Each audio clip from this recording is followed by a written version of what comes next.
আসসালামু আলাইকুম ভিউয়ার্স, কেমন আছেন সবাই? আশা করি অনেক ভালো আছেন সবাই। তো আজকে ভাবলাম আমাদের কাছ থেকে কিছু বড়ই পেরে নেই, তো আপনাদের সাথে শেয়ার করব। তো আমরা দেখতে পাচ্ছেন যে গাছ থেকে বড়ই পারছি, তো আরও অনেকবার বড়ই পারা হয়েছে, ধরেন আজ 1 মাস থেকে বড়ই পারতেছি। তো ভাবলাম এখন আপনাদের সাথে শেয়ার করি। এতদিন বড়ই পারার পরও এখনও আমাদের কাছে প্রচুর বড়ই রয়েছে, দেখতে পাচ্ছেন।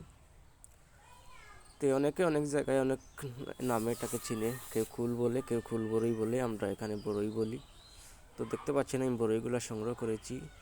তো আজকে ভাবলাম আজকে বড়ই সংগ্রহ করে গাছ থেকে পেরে আপনাদেরকে শেয়ার করব। তো আপনারা দেখতে থাকুন, আমরা একবারে লাস্ট পর্যন্ত আপনাদের সাথে শেয়ার করব, খাওয়া পর্যন্ত। সো ভিউয়ার্স, দেখতে পাচ্ছেন আমরা দুটি জাকির মধ্যে বড়ইগুলোকে সংগ্রহ করতেছি।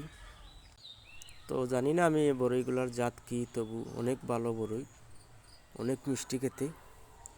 কাঁচাও খাওয়া যায়, কোনো সমস্যা নেই।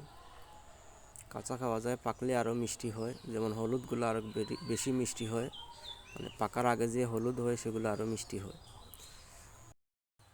তো সংগ্রহ করা শেষ, এবার আমি ঘরের দিকে নিয়ে যাচ্ছি। এগুলো আরও অনেক আমাদের ঘরে রয়েছে এবং আমরা ছাদে দিয়েছি শুকানোর জন্য, শুকিয়ে এটা থেকে আচার হবে। তো দেখতে পাচ্ছেন এখান থেকে আমরা কিছু বড়ই যেগুলো ভালো, এগুলো আমরা বেছে বেছে নিচ্ছি খাওয়ার জন্য। এখন বড়ইগুলোকে পানি দিয়ে ভালোভাবে পরিষ্কার করব।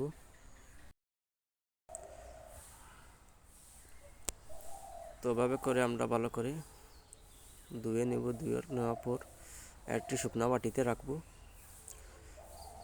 দেখুন আমি রাখতেছি। এখন আমরা কিছু লবণ ছিটিয়ে দেব। লবণ ছিটিয়ে আমরা একটু জাকিয়ে জাকিয়ে সবগুলোকে মিক্স করে দেব। তো মিক্স করা শেষ, এখন আমি নিয়ে যাচ্ছি আমাদের রুমে। তো এখানে বসে বসে বড়ই খাবো। তো এতক্ষণ আমাদের ভিডিওটি দেখার জন্য, আমাদের সাথে থাকার জন্য আপনাদেরকে অসংখ্য ধন্যবাদ, এবং এমন ভিডিও দেখতে চাইলে আমাদের চ্যানেলটিকে সাবস্ক্রাইব করবেন। ভালো থাকেন সবাই, আল্লাহ হাফেজ।